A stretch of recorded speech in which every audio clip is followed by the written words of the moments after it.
98.71% टीका अभियान जारी। नाबार्ड के अध्यक्ष डॉक्टर जी.आर. चिंतला का 3 दिवसीय झारखंड दौरा संपन्न। दूरदर्शन से खास बातचीत में राज्य के विकास की कार्य योजना का किया खुलासा। और चतरा में 70 लाख रुपए मूल्य का ब्राउन शुगर और अन्य सामग्रियां जब्त। पिता और 2 पुत्रों समेत 3 गिरफ्तार। गिरिडीह में डकैती कांड का खुलासा, 2 पकड़ाए।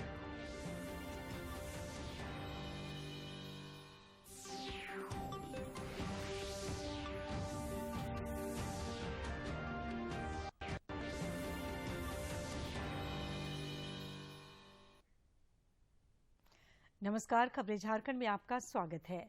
मैं हूं सरोज झा और समाचारों में आगे बढ़ने से पहले ये संदेश। दर्शकों से अपील है कि कोविड से सुरक्षित रहने के लिए कृपया इन 4 सरल उपायों का पालन अवश्य करें। पूर्ण टीकाकरण कराएं, मास्क पहनें, 2 गज की सुरक्षित दूरी बनाए रखें, हाथ और चेहरा साफ रखें।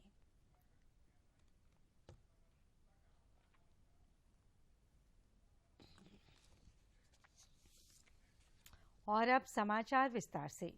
ऑपरेशन गंगा के अंतर्गत संकटग्रस्त यूक्रेन से अब तक 11,000 से अधिक भारतीय नागरिकों को निकाला गया है।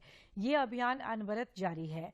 आज सवेरे एक ट्वीट संदेश में विदेश राज्य मंत्री वी मुरलीधरन ने ऑपरेशन गंगा के लिए लगातार समर्थन देने के लिए भारतीय मिशन, विदेशी सरकार और स्वयं सेवकों को धन्यवाद दिया।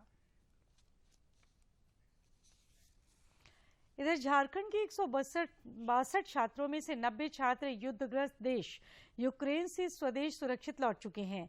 इस बात की जानकारी भाजपा द्वारा छात्रों और केंद्रीय सेल के बीच समन्वय के लिए गठित प्रदेश सेल के प्रभारी पूर्व राज्यसभा सांसद अजय मारू ने दी है। श्री मारू ने कहा कि बाकी बचे छात्र भी जल्द अपने घर वापस लौटेंगे, जिसके लिए केंद्र सरकार लगातार प्रयासरत है और ऑपरेशन गंगा से अपेक्षित परिणाम भी मिल रहे हैं। देश में पिछले 24 घंटे के दौरान कोविड के 5,921 नए मामले सामने आए हैं, जबकि इस दौरान कुल 11,651 लोगों की रिकवरी हुई। केंद्रीय स्वास्थ्य मंत्रालय के अनुसार देश भर में कोरोना के 63,878 सक्रिय मामले शेष हैं।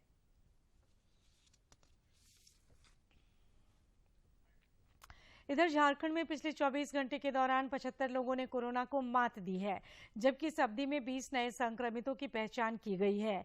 स्वास्थ्य विभाग के अनुसार झारखंड में फिलहाल कोरोना के कुल 266 एक्टिव केस शेष हैं और राज्य के 24 में से 8 जिलों में कोरोना का एक भी सक्रिय मामला नहीं है। कोरोना की चाल थमने में देशव्यापी टीकाकरण अभियान भी कारगर साबित हुआ है। केंद्रीय स्वास्थ्य मंत्रालय के अनुसार देश भर में अब तक 1,78,55,66,940 से अधिक लोगों को कोरोना रोधी टीके लगाए गए हैं। सबसे प्रभावी हथियार के तौर पर शुरू किए गए टीकाकरण अभियान के तहत देश में अब तक 178.55 करोड़ से अधिक टीकों की खुराक दी जा चुकी है। वहीं पिछले 24 घंटों में 24 लाख से ज्यादा कोविड टीके लगाए गए हैं। आजसू सुप्रीमो सुदेश महतो और सांसद चंद्र प्रकाश चौधरी समेत कई नेताओं ने एक पुराने मामले में आज रांची सिविल कोर्ट में आत्मसमर्पण कर दिया। इस दौरान उनकी ओर से 25-25 हजार रुपए का बेल बॉन्ड भरा गया। झारखंड हाईकोर्ट के आदेश पर श्री महतो सहित अन्य को अग्रिम जमानत पर रिहा करने का कोर्ट ने आदेश दिया। गौरतलब है कि ओबीसी आरक्षण की मांग को लेकर बीते साल सितंबर में आजसू पार्टी ने सीएम आवास का घेराव किया था। ये मामला उसी से जुड़ा था। कांग्रेस के प्रदेश प्रभारी अविनाश पांडे राज्य के 3 दिवसीय दौरे पर हैं तथा वे विभिन्न कार्यक्रमों में शिरकत कर रहे हैं। उन्होंने आज हजारीबाग में मंडल स्तरीय कांग्रेस पदाधिकारी प्रतिनिधि सम्मेलन को संबोधित किया और समसामयिक विषयों के साथ संगठन विस्तार पर चर्चा की। इस मौके पर प्रदेश कांग्रेस के सभी शीर्ष नेता मौजूद थे।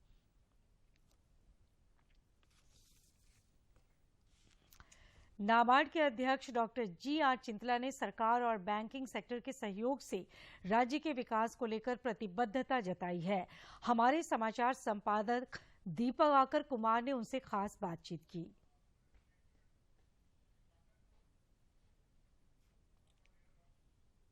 नाबार्ड के अध्यक्ष जी.आर. चिंतला जी हमारे साथ हैं। झारखंड के 3 दिवसीय दौरे पर थे। किस तरीके का एक जमीनी रिपोर्ट भी उन्होंने लिया है, किस तरह का आउटकम उनको नजर आता है कि नाबार्ड जो काम करता है उसका कुछ क्या ग्राउंड रिपोर्ट है, हमारी जानते हैं चिंतला जी से। सर, किस तरीके का अब तक का आत्मान हो रहा है? मैं नाबार्ड अध्यक्ष होने के बाद पहले बार झारखंड अभी आया था और पिछले 3 दिन से मैं ग्रामीण इलाका में घूम रहा है और मैं माननीय मुख्यमंत्री जी से भी डिस्कशन हुआ और अन्य वरिष्ठ अधिकारियों से भी हमारा डिस्कशन हुआ और ग्राउंड लेवल का सिचुएशन हम देख लिया तो एक झारखंड के बड़ा पोटेंशियल है, लेकिन एग्रीकल्चर में इतना पोटेंशियल एक्सप्लॉइट नहीं। ये दृष्टि में रख के हम माननीय मुख्यमंत्री जी से भी बताया था कि ऐसा एक स्कीम डालेगा और ग्राउंड लेवल में और एक भी है, इधर सिर्फ क्रॉप का एक क्रॉप करके छोड़ देता है, लेकिन लोगों का अगर एम्प्लॉयमेंट क्रिएट करना ईयर राउंड और उसका मुनाफा भी ज्यादा कमाने का तो इंटीग्रेटेड फार्मिंग सिस्टम्स करना बड़ा जरूरी। लगातार नाबार्ड का ये फोकस रहता है ग्रामीण विकास को लेकर, लगातार आप ऋण के जरिए मदद भी करते हैं, तो वो जो ऋण का फ्लो है वो झारखंड में कैसा और उसका यूटिलाइजेशन किस तरीके से चल रहा है? ठीक है, अन्य राज्यों से तुलने में झारखंड में ऋण बहुत कम जाता है, तो मैं इसको किसी को मैं दोषी नहीं कहता हूँ, लेकिन एक इकोसिस्टम भी होता है क्योंकि ये मेरा है, क्योंकि अभी आप साउथ इंडिया में देख लीजिए पूरा 5 स्टेट मिलके कम से कम 60 to 65% का क्रेडिट उधर ही जाता है, क्योंकि उधर की इकोसिस्टम डेवलप ही हो गया, इंस्टीट्यूशंस भी था। झारखंड में वो थोड़ा इंस्टीट्यूशंस का कमियां है तो है, जैसा कोऑपरेटिव बैंक है, ग्रामीण बैंक, उसमें थोड़ा इतना हेल्दी नहीं है और उनका वजह से थोड़ा है और दूसरा भी थोड़ा एक रिपेमेंट कल्चर का भी, क्योंकि ये it's evolving kind of concept, किसी को दोषी नहीं बताता है, लेकिन ये एक चीज के ऊपर विशेष ध्यान रूप देना जरूरी है। लेकिन अगर ये आंकड़ा देख के अगर कल्टीवेशन एरिया झारखंड का और दूसरा स्टेट को दिया तो बहुत सा स्टेट्स ऑफ झारखंड में एक ही बराबर है area wise. Priority sector credit जो नाबार्ड ने क्वांटिफाई किया था 2.25 लाख करोड़, उसमें सिर्फ एग्रीकल्चर क्रेडिट था 1.75 लाख करोड़, उसका तुलने में झारखंड का credit total plan is 5,000 crore और उसमें एग्रीकल्चर 2,000 करोड़ और उसमें अचीवमेंट इज 1,000 करोड़। आप ये आंकड़ा से आपको ये यकीन होता है इधर banks are not able to reach, otherwise banks करने का सक्षम है, लेकिन लोगों में इतना रिपेमेंट का बारे में, लोन का बारे में ज्यादा जानकारी नहीं। प्रायोरिटी सेक्टर क्रेडिट जो नाबार्ड ने क्वांटिफाई किया था 2.25 लाख करोड़, उसमें सिर्फ एग्रीकल्चर क्रेडिट था 1.75 लाख करोड़, उसका तुलने में झारखंड का credit total plan is 5,000 crore और उसमें एग्रीकल्चर 2,000 करोड़ और उसमें अचीवमेंट इज 1,000 करोड़। सर एक आखिरी सवाल, किस तरीके से आपने जो ग्राउंड रिपोर्ट्स देखे हैं और अब तक का जो डेवलपमेंट झारखंड में लगता है, तो आने वाले दिनों में अगर हम उम्मीद करें तो नाबार्ड की तरफ से क्या आपको लगता है कि कुछ और कदम उठाए जाने हैं? नाबार्ड ने अपना डेवलपमेंट इंटरवेंशन में बहुत काम किया था। कल हम एक्चुअली एक ईस्ट सिंहभूम में डिस्ट्रिक्ट में हमारा एक बड़ा प्रोग्राम होता, 1000 से भी ज्यादा महिला आ गया और ये बड़ा हर्षणीय बात है। एक्चुअली ये पूरा महिला नाबार्ड का प्रोग्राम से प्रभावित थे, नाबार्ड का प्रोग्राम से बेनिफिशियरीज थे। वो सब लोग को एसएचजीस में लेके आया, उसको एक बैंकिंग का सिखाया था, उसके बाद वो सबको एलईडीपी का ट्रेनिंग करना स्किल्स सिखाया, उसको एक बिजनेस एंटरप्रेन्योरशिप कैसा होता है करके सिखाया और उनके साथ साथ उनका एफपीओस का हो गया। तो अभी आप देख लीजिए था एक ग्रेजुएशन कैसा होता है, जो आदिवासी महिला हो या नॉर्मल महिला गांव में है जो कभी कुछ काम का बारे में पता ही नहीं है, वो महिला आज बिजनेस एंटरप्राइजेस चला रहा है। डॉक्टर चिंदा जी से बात कर रहे थे, उन्होंने साफ तौर पर कहा कि ग्राउंड पे जो रिपोर्ट है वो सकारात्मक है और संतोषजनक भी है, लेकिन झारखंड में अभी भी महिला सशक्तिकरण के राह में हो या ग्रामीण विकास के क्षेत्र में काम करने की जरूरत है, ताकि जो एक कैश फ्लो है, ऋण का जो फ्लो है, लोगों में जो टेंडेंसी है ऋण लौटाने का, उस तरह में अवेयरनेस भी लाने की जरूरत है ताकि एक फ्लो बढ़े और विकास नए धरातल, नए आयाम कायम कर सके। अपने सहयोगी असीम के साथ मैं दिवाकर कुमार, दूरदर्शन समाचार।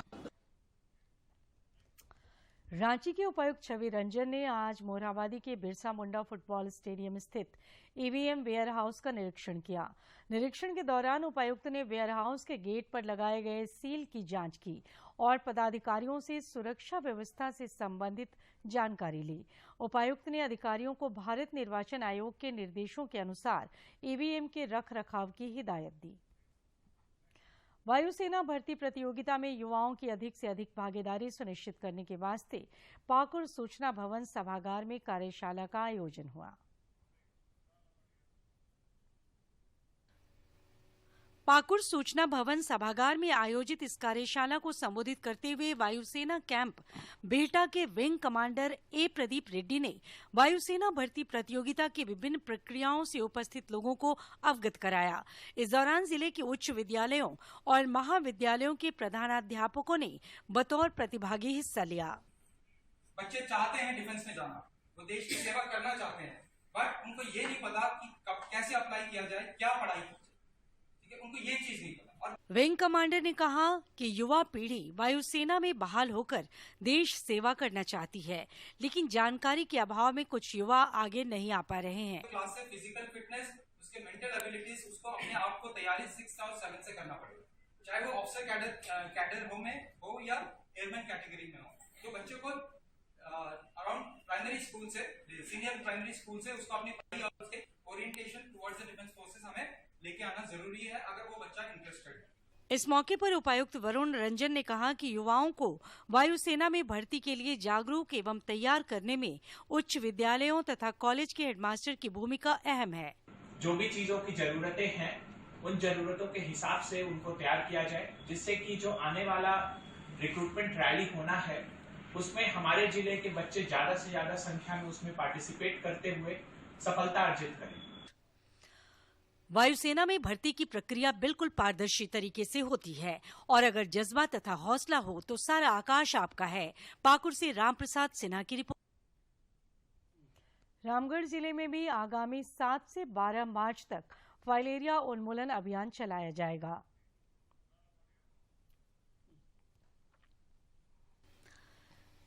रामगढ़ जिले में 7 मार्च से शुरू होने वाले फाइलेरिया मुक्ति अभियान के माध्यम से लगभग 10,44,000 लोगों को डीईसी और एल्बेंडाजोल की दवाई खिलाई जाएगी। जिले की उप विकास आयुक्त नागेंद्र सिन्हा ने बताया कि ये दोनों दवाइयां फाइलेरिया के रोगाणु को मार देती हैं, जिससे हाथी पांव और हाइड्रोसील जैसी बीमारियों से बचाव होता है। 7 तारीख को जो है ये हमारा जो कार्यक्रम है वो बूथ पर चलेगा और 8 तारीख से लेकर 12 तारीख तक जो है डोर टू डोर हमारी टीम जाएगी, लोगों को अपने सामने जो है सो दवा खिलाएगी, ताकि हम लोग को जो है जो टारगेट है उसका 100% हम। सिविल सर्जन ने बताया कि इस अभियान की सफलता के लिए जिले में सभी तैयारियां पूरी कर ली गई हैं। 7 मार्च को फाइलेरिया मुक्ति अभियान सिर्फ बूथों पर ही चलेगा। 8 से 12 तक ये अभियान डोर टू डोर चलाया जाएगा, ताकि लक्ष्य के अनुसार सभी लोगों को ये दवाई खिलाई जा सके। फाइलेरिया मुक्ति अभियान चलाया जा रहा है और इसे हम लोग काफी गंभीरता से ले रहे हैं। दिनांक 7 तारीख को हर एक बूथ पर खिलाया जाएगा। लगभग 1170 बूथ बने हुए हैं और हमारा जो लक्षित जनसमूह है, आबादी है, वो 10 लाख से ऊपर है। तो हम लोगों ने इस बार घर घर जा करके फाइलेरिया की गोली खिलाने का प्लानिंग किया है। उसके लिए माइक्रो प्लान बन गया है। प्रचार प्रसार भी हो रहा है, मीडिया के थ्रू भी काफी प्रचार मिल रहा है। फाइलेरिया उन्मूलन अभियान राज्य के कुछ अन्य हिस्सों में भी चलाया जा रहा है, जिसकी शुरुआत 7 मार्च से ही होगी। रामगढ़ से के तिवारी की रिपोर्ट। चतरा में सक्रिय नशे के सौदागरों के विरुद्ध पुलिस ने एक और बड़ी कार्रवाई करते हुए गुप्त सूचना के आधार पर करीब 70 लाख रुपए के ब्राउन शुगर की खेप के साथ पिता व 2 पुत्र 3 लोगों को गिरफ्तार किया है। स्पेशल टीम की कार्रवाई में कई अन्य चीजों की भी बरामदगी हुई।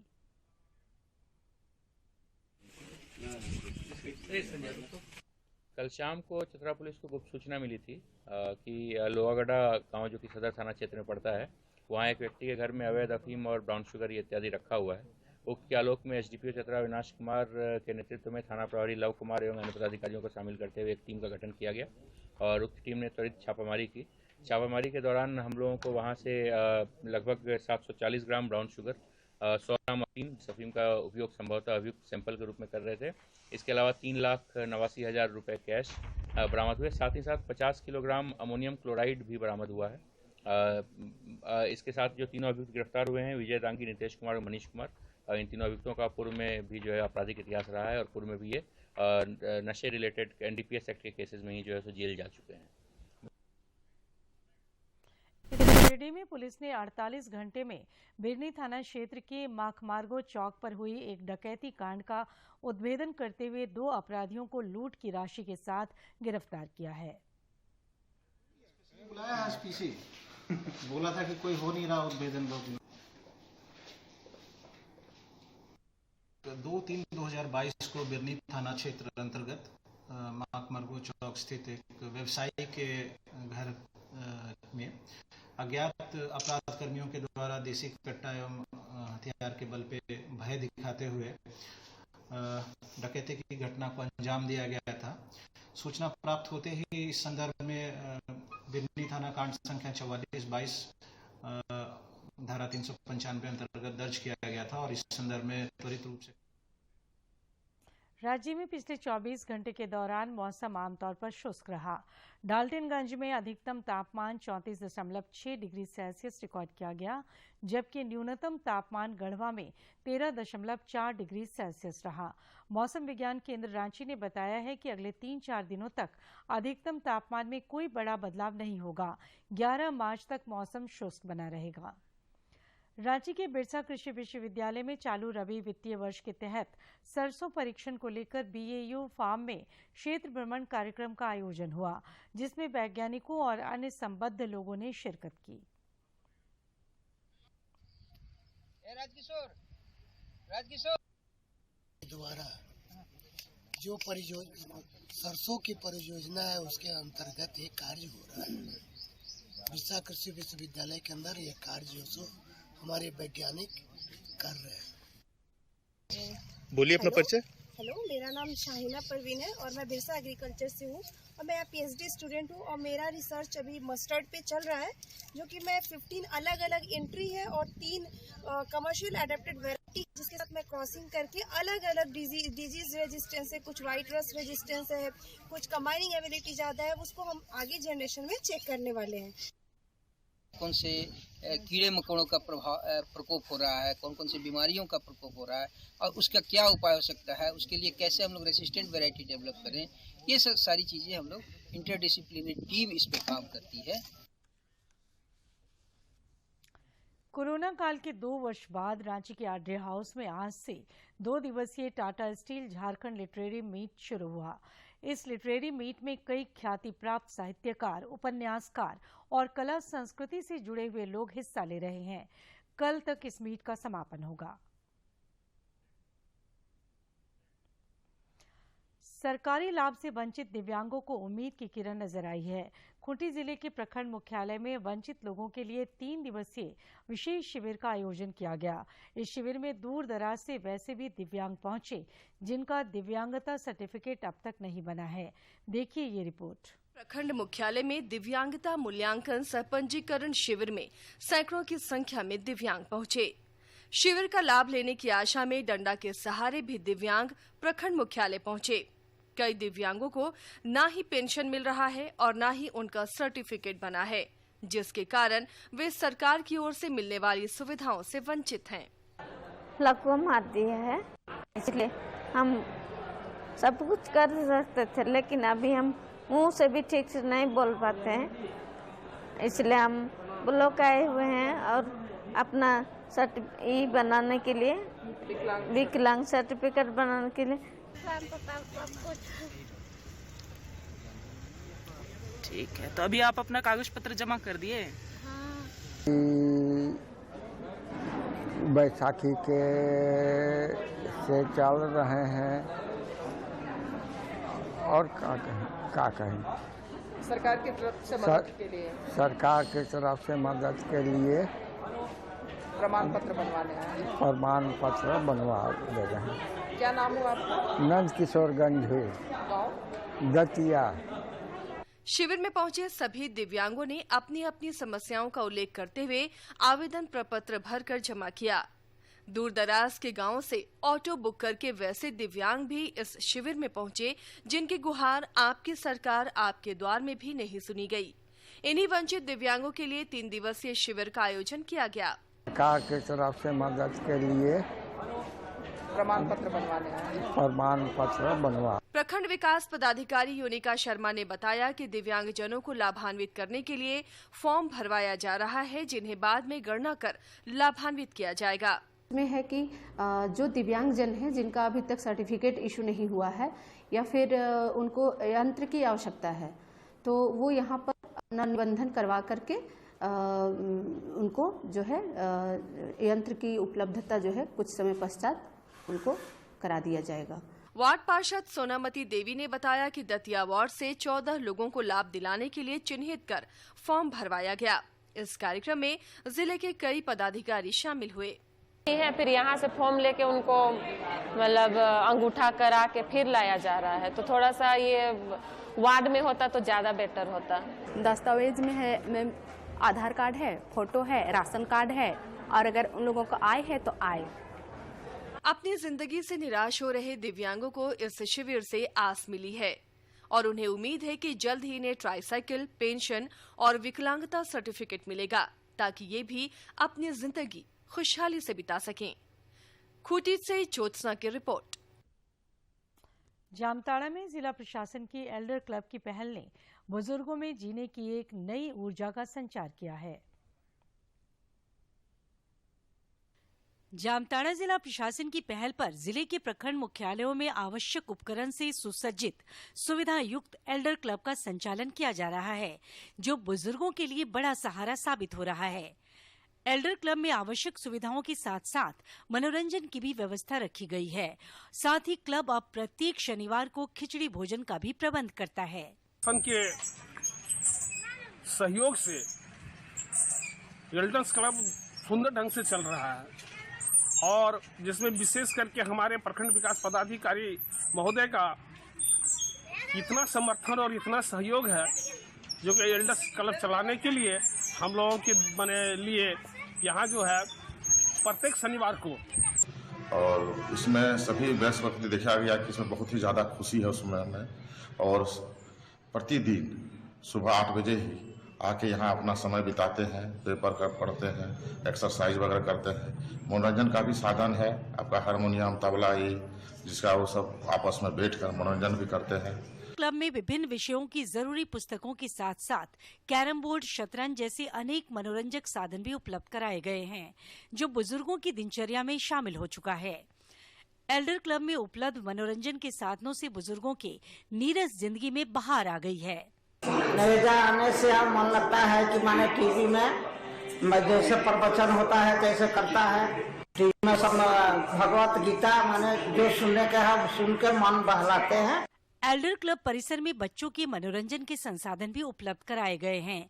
इस दौरान बच्चों को खेलकूद में व्यस्त देख बुजुर्ग भी अपना बचपन याद कर हार्दिक खुशी महसूस करते हैं।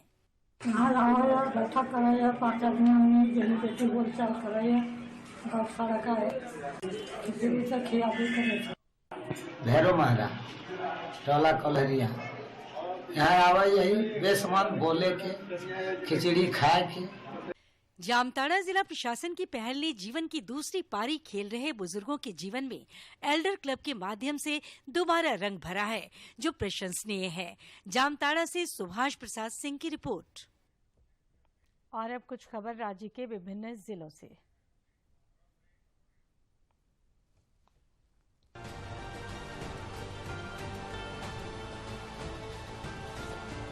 कांग्रेस के प्रदेश प्रभारी अविनाश पांडे झारखंड दौरे के क्रम में आज रांची पहुंचे।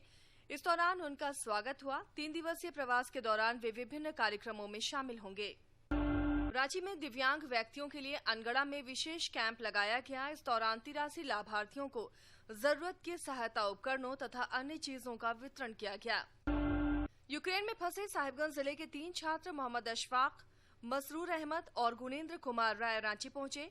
राजमहल विधायक अनंत ओझा ने अपने रांची स्थित आवास में उनका अभिनंदन किया और उनके अनुभव जाने। उन्होंने छात्रों के साहिबगंज जाने की भी व्यवस्था की। छात्रों ने प्रधानमंत्री नरेंद्र मोदी के प्रति विशेष रूप से आभार व्यक्त किया। गोड्डा में उपायुक्त ने जनता दरबार कार्यक्रम में 22 लोगों की शिकायतों को सुना और उनके समाधान के लिए संबंधित अधिकारियों को आवश्यक निर्देश दिए।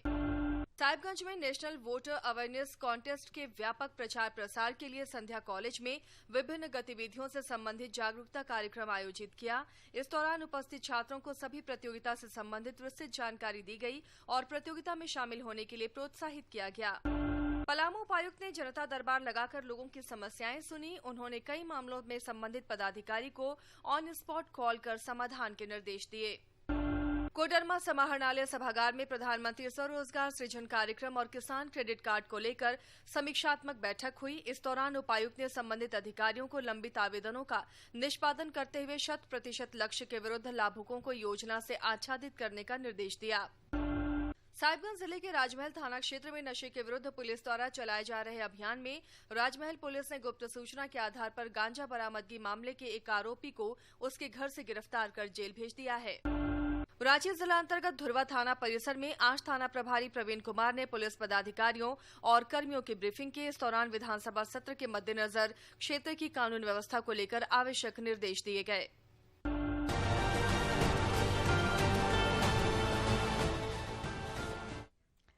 समाज में कुछ लोग ऐसे होते हैं जो विपदा को अवसर में बदल देते हैं। वैसी ही एक शख्सियत है रांची जिले के रातू प्रखंड के परहेपाट निवासी मोहम्मद सनाउल्लाह। इन्होंने कोरोना काल में नौकरी छीनने पर बतख पालन कर अच्छी आमदनी तो प्राप्त की ही, साथ ही कई लोगों को रोजगार देकर क्षेत्र में एक नजीर पेश किया। करने की ठानी, अनुभव तो इनके पास था ही। इन्होंने घर में चल रहे बत्तख पालन के घरेलू कार्य को व्यवसाय का रूप देने का सोचा और देखते ही देखते बत्तख पालन का यह कार्य एक कॉरपोरेट रूप ले लिया। कभी दूसरों की यहाँ नौकरी करने वाला सनाउल्लाह आज खुद 15-20 लोगों को नौकरी दे रहा है। जी, मेरा नाम मोहम्मद सनाउल्लाह है। मैं रांची जिला के परहेपाट बस्ती का रहने वाला हूँ। मेरा बस्ती ये बत्तख पालन के नाम से जाने जाते हैं। पहले तो मैं एक ड्राइवर था, ड्राइवरी कर रहा था, मगर जब से ये काम किया तब से मैं बहुत खुश हूँ सर। परहेपाट गांव के ही मौलाना शौकत अली बताते हैं कि विपदा के समय सनाउल्लाह किस प्रकार क्षेत्र के बेरोजगार लोगों का सहारा बने। जिस वक्त यहाँ और आखिर में इस बुलेटिन के मुख्य समाचार एक बार फिर। ऑपरेशन गंगा कई घरों की खुशियों का बना वाहक। यूक्रेन से भारतीयों की वतन वापसी का महाअभियान जारी। झारखंड के बच्चे भी अपनों के बीच पहुंचे। चौतरफा घेराबंदी से कोरोना की हालत पस्त। राज्य के अधिकांश जिलों में सक्रिय मामले 10 से कम। कई जिले कोरोना मुक्त। रिकवरी रेट बढ़कर 98.71%। टीका अभियान जारी। नाबार्ड के अध्यक्ष डॉक्टर जी.आर. चिंतला का 3 दिवसीय झारखंड दौरा संपन्न। दूरदर्शन से खास बातचीत में राज्य के विकास की कार्य योजना का किया खुलासा।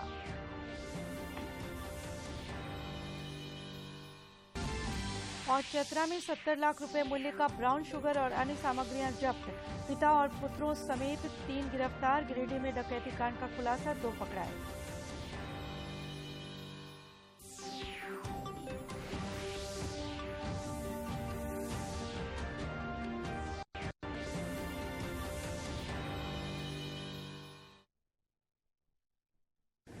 माँ कब आएगा?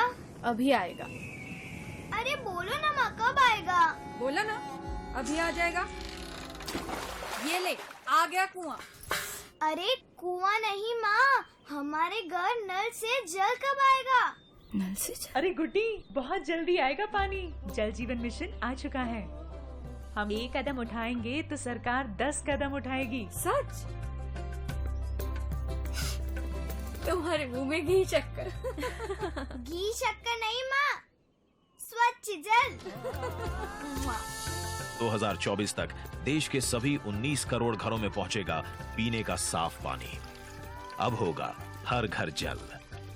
जल जीवन मिशन, जल शक्ति मंत्रालय, भारत सरकार।